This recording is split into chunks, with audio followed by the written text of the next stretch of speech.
Dahil sa Panginoon, wala na tayong hahanapin pa. Ang lahat ay kumpleto na sa piling ng ating Diyos na buhay. Hallelujah! Sabay-sabay! Jesus, ikaw! Jesus, ikaw ang daan, ang buhay at katotohanan. Yes, God! Ang sino mang nananalig, Amen! sa'yo'y may kalikasan. Bisa pa! Jesus, ikaw ang daan. Jesus, ikaw ang daan, ang buhay at katotohanan. Ang sino mang nananalig, sa'yo ay may kaligtasan. Jesus, ikaw ang kailangan sa buhay kong may kaguluhan. At nang ika'y makilala, sa sala ko'y lumaya na. Isa pa! Jesus, ikaw ang daan. Jesus, ikaw ang daan, ang buhay at katotohanan. Ang sino mang mananalig, sa'yo'y may kaligtasan. Yes, Lord! Hallelujah! Jesus, ikaw ang kailangan sa buhay kong may kaguluhan. At nang ika'y makilala, sa sala ko'y lumaya na. Sabay-sabay natin sabihin sa Lord. Wala nang hahanapin pa, sa piling mo ay may higaya. Ang buhay ko ay nagbago mula nang makilala ka. Wala nang hahanapin pa, sa piling mo ay kay ganda. Sa iyo, Panginoon, may buhay na walang hanggan. Yes, Lord. Salamat sa iyo, Panginoon. Tunay nga na ikaw ang daan, ang buhay at ang katotohanan. Ang sino mang lumalapit, Panginoon, sa iyo at mananalig ay may kaligtasan, Panginoon. Hallelujah. Salamat po, Diyos, sa pangalan ni Jesus. Hey! Jesus, ikaw ang daan, ang buhay at katotohanan. Ang sino mang mananalig, sa'yo ay may kaligtasan. Jesus, ikaw ang kailangan sa buhay kong may kaguluhan. At nang ika'y makilala, sa sala ko'y lumaya na. Minsan ba, Jesus, ikaw ang daan. Jesus, ikaw ang daan, ang buhay at katotohanan. Ang sino mang mananalig, sa'yo ay may kaligtasan. Yes, Lord. Jesus, ikaw ang kailangan sa buhay kong may kaguluhan. Hallelujah. At nang ika'y makilala, sa sala ko'y lumaya na. Hallelujah. Sabay-sabay. Wala nang hahanapin pa, sa piling mo ay may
Sa piling mo ay kay ligaya.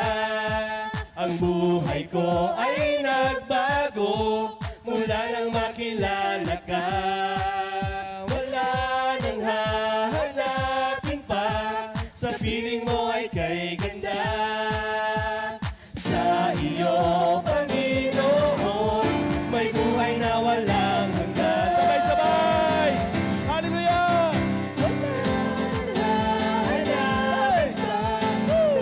Purihin ka, Diyos! Ay nagbago. Wala nang hahanapin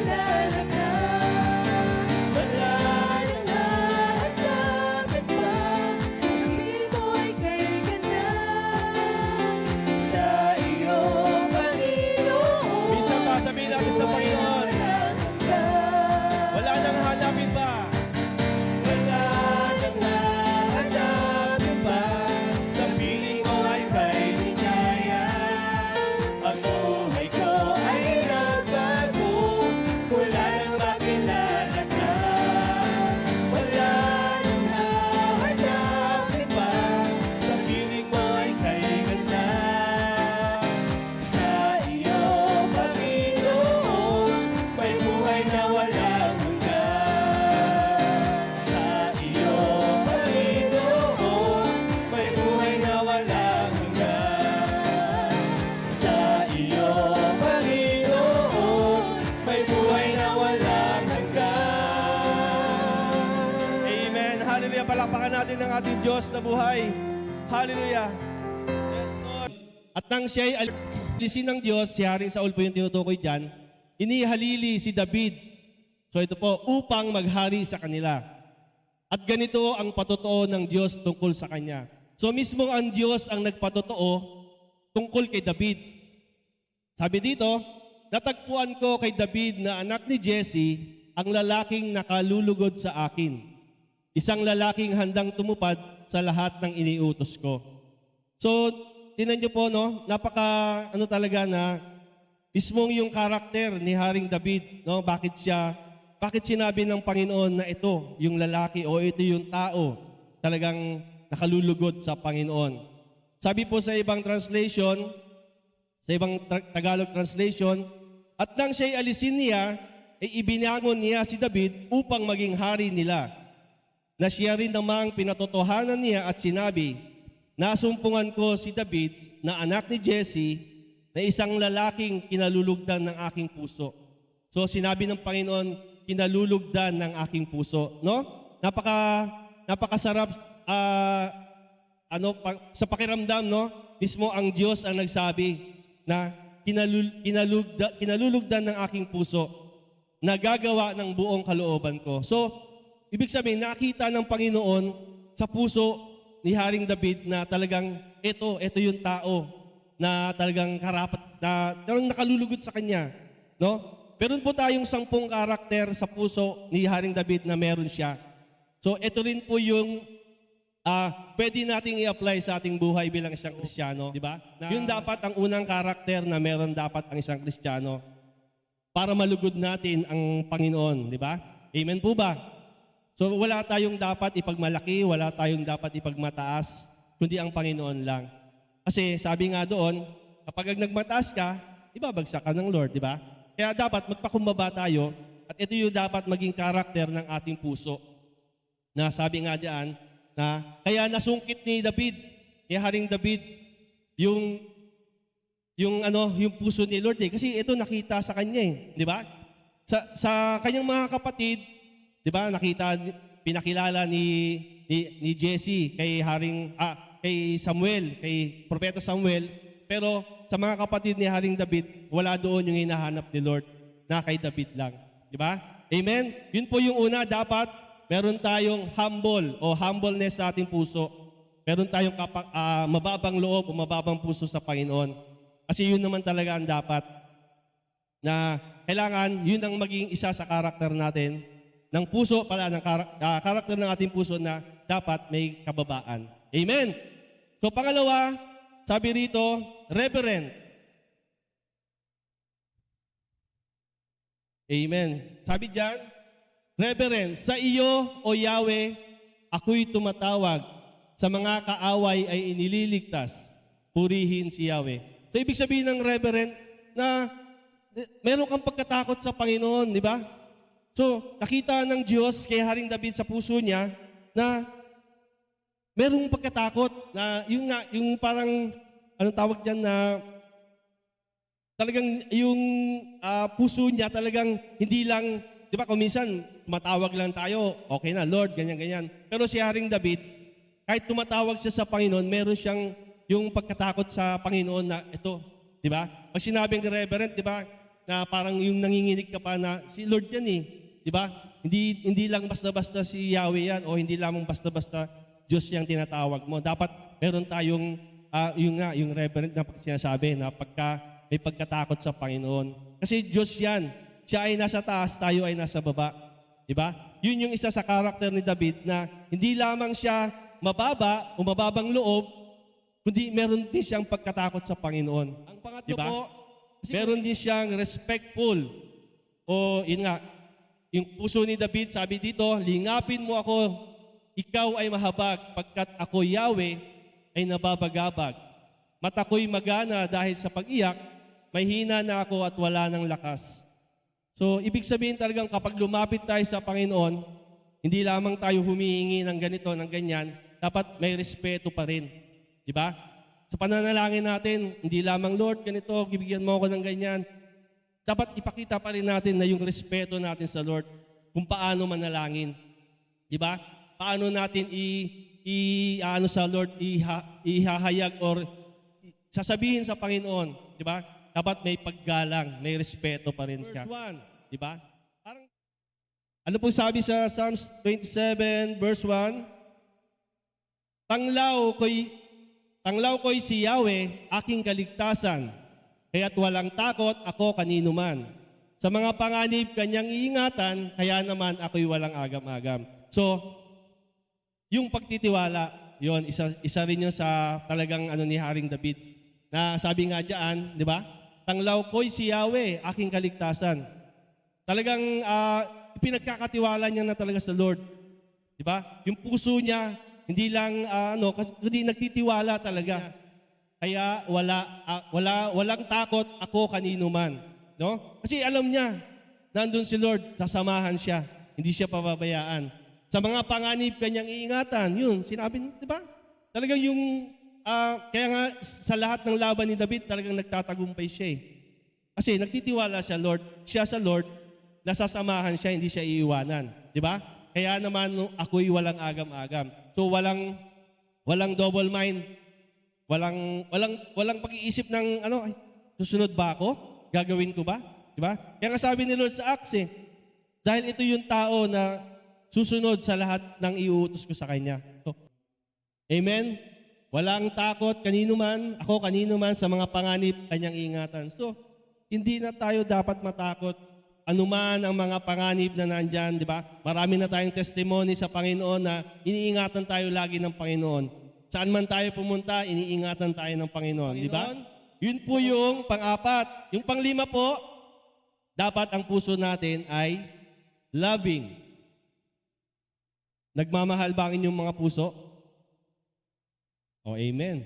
So sabi doon, O Panginoon, aking kalakasan, hindi ibig kitang tunay. So ito yung kanta natin, di ba? O Panginoon, aking kalakasan. Di ba? Sinabi ni David. Kasi nga, naano niya sa Panginoon yun eh. Di ba? Yung pagmamahal ni Lord, na sinusuklian naman niya ng pagmamahal din. So, ibig sabihin, hindi lang pagmamahal ang ginawa ni David, kundi yung pagsunod niya. Di ba? Kasi alam niya eh, di ba? Tingnan mo, hindi ibig kitang tunay. Di ba? So sa atin, kung umibig tayong tunay, dito sa mundo, minsan nabibigo. Di ba? Binuhos mo ang lahat ng pagmamahal mo, minsan in return, wala. Pero sa Panginoon mo ibigay lahat, ibigay mo yung pagmamahal mo, ibabalik ni Lord ng siksik, liglig at umaapaw. Amen? So yun dapat ang maging karakter na isa sa karakter na dapat meron ng ating puso. Yun nga, yung pag nagmahal tayo sa Panginoon, kasi kasunod na yan eh.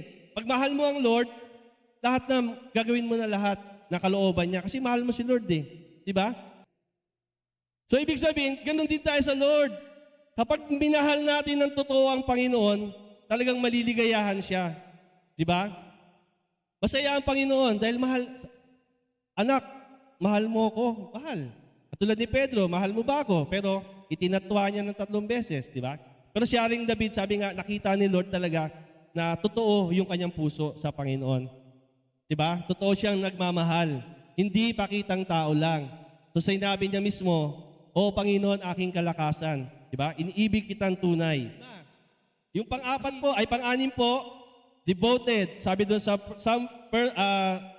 awit 4:7, O Diyos, ang ligayang bigay mo sa akin, higit na di hamak sa galak na angkin. Nilang may maraming imbak na pagkain at iniingatang alak na inumin. So ibig sabihin yung devoted, talagang dedicated siya. Tama ba? Yung talagang, di ba kahit mahirap, masaya kang ginagawa mo yung kalooban ni Lord. Tama po ba? Kasi yun eh. Kaya ginagawa mo, yung pagiging ano mo sa Panginoon, masigasig mo sa paglilingkod, sa paghahayag ng salita ng Panginoon.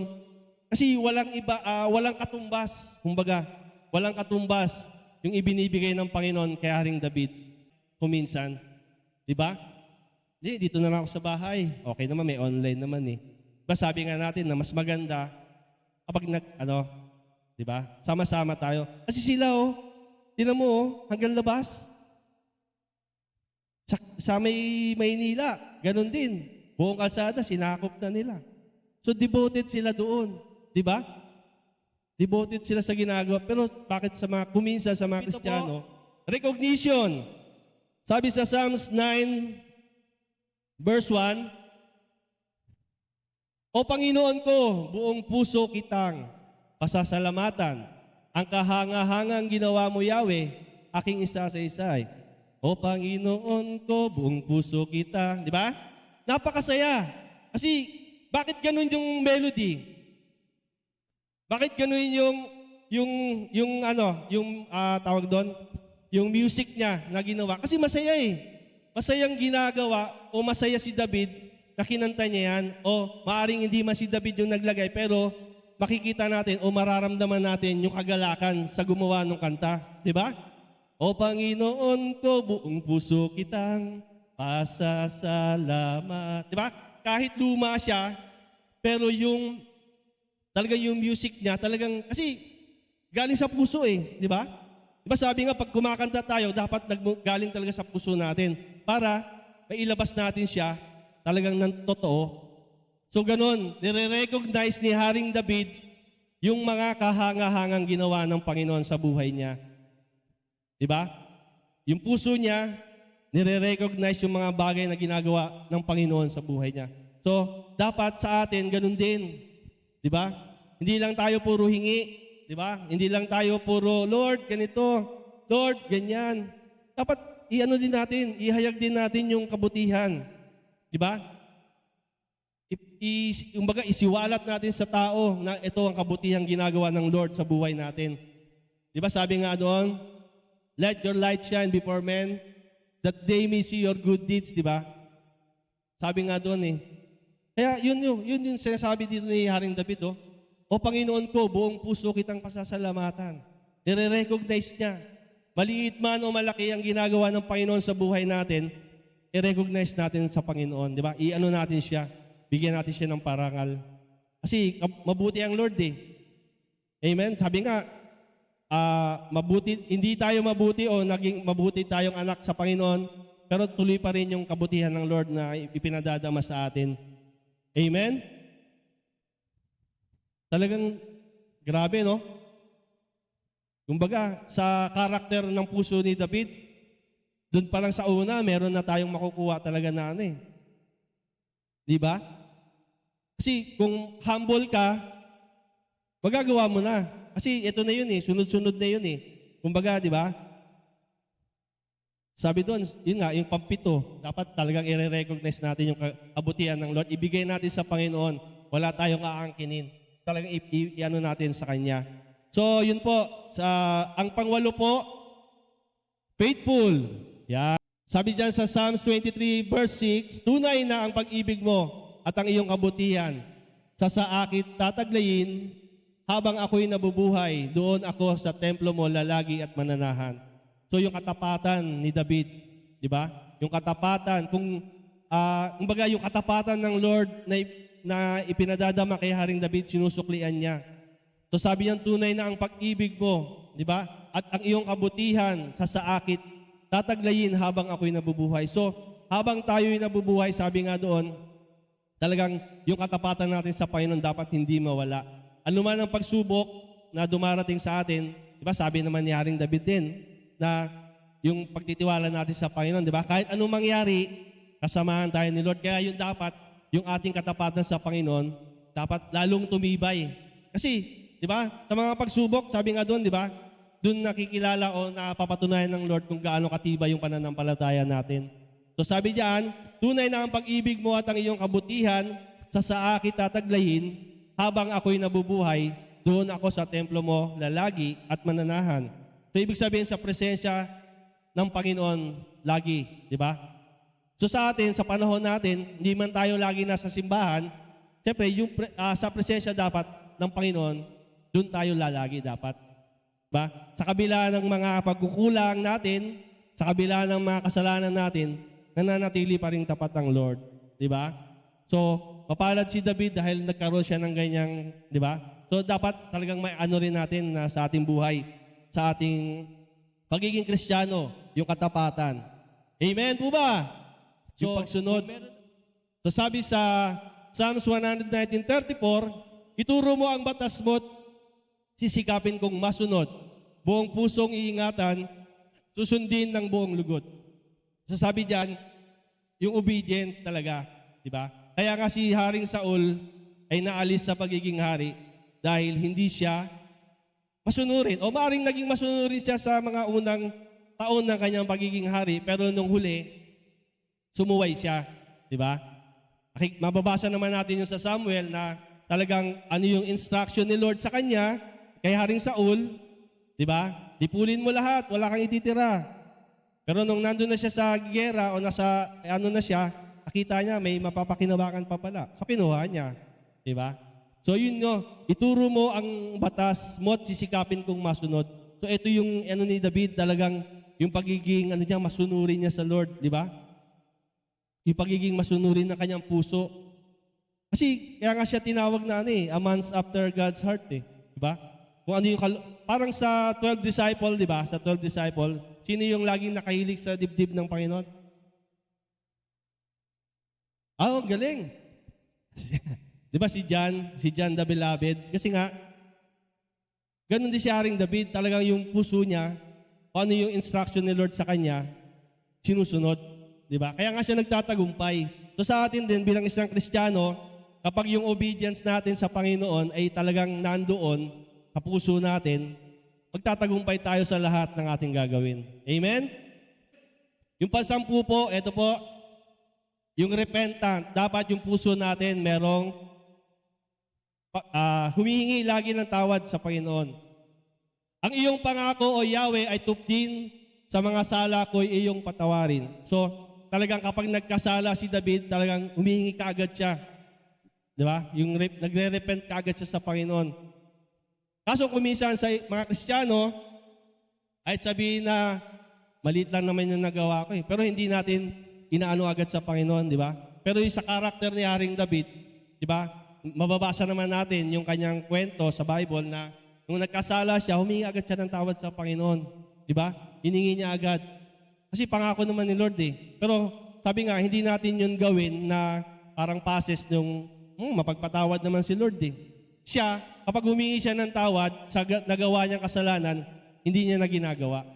Di ba? Kumbaga, halimbawa, kumuha ka, nangupit ka, halimbawa lang So, nahuli ka ng nanay-tatay mo, humingi ka ng tawad, sige, patatawarin kita anak. Pero susunod, kumupit ka uli, di ba? Parang ganon. Pero si Haring David, hindi. Nung humingi siya ng tawad sa Panginoon, ibig sabihin ng repent, talagang nagsisisi ka na doon sa ginawa mong pagkakamali, o nagawa mong pagkakamali. So yun yung isa sa karakter ng puso niya na talagang, Lord, di ba, nung nagkasala siya, talagang lumuhod siya sa Panginoon, talagang nagpatira pa siya. Kasi yun nga, nagsisisi talaga siya. So yun isa dapat yan sa mga karakter ng ating puso na talagang Hindi naman sa humingi lagi tayo ng tawad dahil nagkakasala. Kumbaga, pag naghumingi na tayo ng tawad sa Lord, huwag na natin gawin yung nagawa natin pagkakamali. Parang lesson na nasa atin yun, lesson na yun na, ay, hindi ko na to gagawin, di ba? Parang sa pag-ibig, di ba? Pag-ibig na naman. Pag nadapa ka na doon, ulitin mo pa ba yun? Di ba? Tama ba? Hindi na, kasi nga, naano ka na eh. Pero si Lord, sabi nga doon, kapag humingi ka ng totoong, pag humingi ka ng tawad ng totoo sa puso mo, talagang bibigyan ni Lord yon, di ba? Yung repentance na sinasabi. So kaya si Haring David ay tinawag ng Panginoon na kinalulugdan ng kanyang puso. Kasi ito nga yung karakter niya. Ito nga yung magbibigay sa atin, yung parang yung roadmap natin bilang isang Kristiyano, tinatahak natin sa ating buhay bilang isang Kristiyano. Yung halimbawa ni Haring David, yun talaga yung makakarating tayo doon sa paroroonan natin sa Panginoon. Di ba? Yun sa karakter na ipinakita niya, sabi nga na, parang ito na yung mapa natin patungo sa ng Panginoon. Kasi, yun nga, kapag meron ka nitong karakter na to, nalulugdan ka ng Lord. Di ba? Sabi nga niya sa Acts, na ito yung tao na kinalugdan ng aking puso. Kundi sabi niya, di ba? Ulitin ko lang po, at nang siya ay alisin niya, ito yung si Haring Saul, ay ibinangon niya si David upang maging hari nila, na siya rin namang pinatotohanan niya at sinabi. So pinatotohanan ni Lord tungkol kay Haring David, nasumpungan ko si David na anak ni Jesse, ng isang lalaking kinalugdan ng aking puso. So si Lord na nag-declare na ito si David, kinalulugdan ng aking puso. So kung meron tayo, sabi nga doon, sa karakter ni David na to, sa ating paglakad bilang Kristiyano sa ating pananampalataya, matutumbok natin yung pupuntahan natin. Yun nga yun yung kalooban ng Panginoon. Talagang malulugod ang Panginoon sa atin. Hallelujah. Panginoon, marami pong salamat sa aming pong pag-aaral na yung salita, Panginoon. Salamat sa pagtuturo mo, O Diyos, sa amin po, Panginoon, na tunay nga na ikaw ay karapat-dapat na amin pong papurihan, bigyan ng karangalan, Panginoon. Salamat, Panginoon, sa halimbawa mo na ipinakita sa amin, Panginoon, sa pamamagitan po ni Haring David, Panginoon, na tunay nga na tinawag mo siya, Panginoon, na kinalulugdan ng iyong puso, Panginoon. Dahil tunay nga, Ama, na sa karakter niya, Panginoon, ikaw, Panginoon, ay nalulugod, Panginoon, sa kanyang buhay, Panginoon, na patuloy mo na ginagamit, Panginoon. Ganon din, Ama, sa amin, Panginoon, na narito, maging sa online, Panginoon, na nakatunghay, Panginoon, sa amin. Nawa, Lord, sa aming mga buhay bilang isang Kristiyano, Panginoon, ay patuloy, Lord, na ma-experience namin, Panginoon, o maging taglay, Panginoon, ng bawat isa, sa puso ng bawat isa, Panginoon, na magkaroon kami ng ganito, Panginoon, sa aming mga puso, Panginoon, ang kababaan, Panginoon, hallelujah, ang may pagkatakot sa iyo, Panginoon, pagtitiwala, paggalang, Panginoon, pagmamahal, Panginoon, ang dedication namin, Panginoon, sa paglilingkod sa iyo, Panginoon, ang pagpaparangal, Panginoon, ng aming pong pagtitiwala, aming pagsunod at ang aming paghingi ng tawad, Panginoon. Nawa ay ito, Panginoon, makamtan ng bawat isa at maisabuhay, Panginoon, upang, Panginoon, sa aming paglakad bilang isang Kristiyano, Panginoon, ay makita ng mga tao, Lord, na hindi pa po nakakilala sa iyo, wala pa pong pagkakakilala sa iyo, ay madala namin, Panginoon, sila sa iyong harapan, Panginoon. Ito ang nais mo, Panginoon, sa aming mga buhay, Panginoon, na kami, Panginoon, ay maging karapat-dapat, maging kalugod-lugod, Panginoon, sa iyong harapan. At hayaan mo, Panginoon, na sa bawat araw ng aming buhay, Panginoon, ay ma-exercise namin, Panginoon, na maisagawa namin ito, Panginoon. At ikaw lamang, O Diyos, ang siyang mabigyan ng parangal, Panginoon, sa aming mga buhay. Ama, pagpalain mo po ang bawat isa. Salamat sa iyong salita, Panginoon, na patuloy mo na pinaalalahanan ng bawat isa, Panginoon, na ito ang dapat namin gawin, Panginoon, upang malugod ka namin, Panginoon, upang maligayahan, Panginoon, ang iyong puso, Panginoon, sa aming mga buhay, Panginoon. Purihin ka, Panginoon, ang lahat ng ito ay aming pinagkakatiwala sa pangalan ni Jesus. Amen at amen. Palakpakan po natin ang ating Panginoon.